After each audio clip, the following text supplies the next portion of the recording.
Assalamualaikum warahmatullahi wabarakatuh. Perkenalkan, nama saya Cut Niasari. Saya dari Prodi Farmasi Universitas Ubudiyah Indonesia.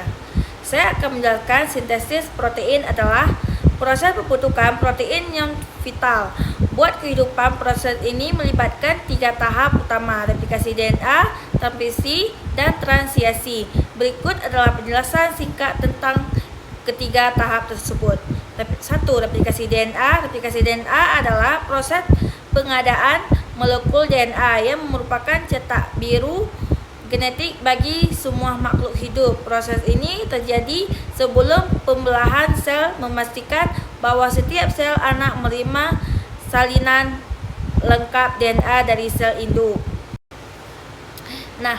Replikasi DNA dimulai dengan memisahkan untai ganda DNA menjadi 2 untai tunggal. Setiap untai tunggal kemudian digunakan sebagai cetakan untuk membentuk untai baru yang komplementer. Enzim DNA polimer berperan penting dalam proses ini, menambahkan nukleotida baru ke untai baru sesuai dengan aturan pasangan basa, adenin dengan timin, guanin dengan sitosin.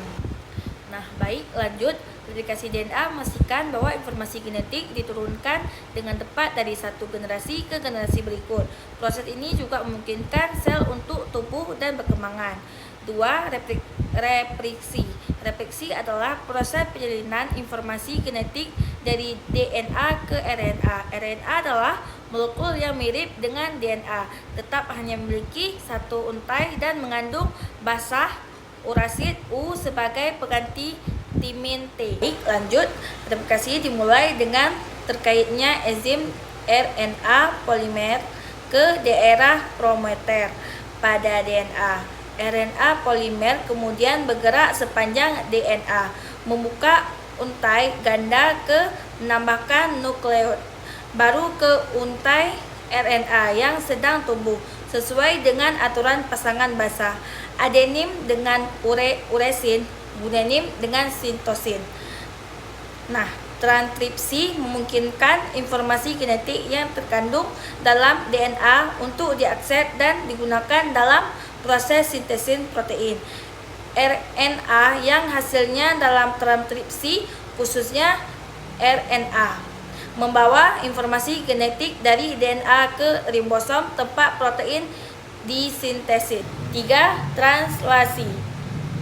Translasi adalah proses penerjemahan kode genetik yang terkandung dari mRNA menjadi rantai polipeptida yang kemudian akan dilipat menjadi protein fungsional.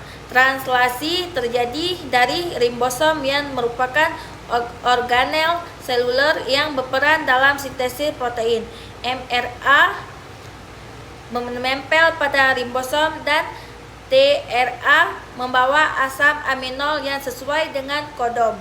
Pada mRNA, ribosom bergerak sepanjang mRNA membaca kodon satu persatu dari tRNA membawa asam amino yang sesuai untuk membentuk rantai polipeptida.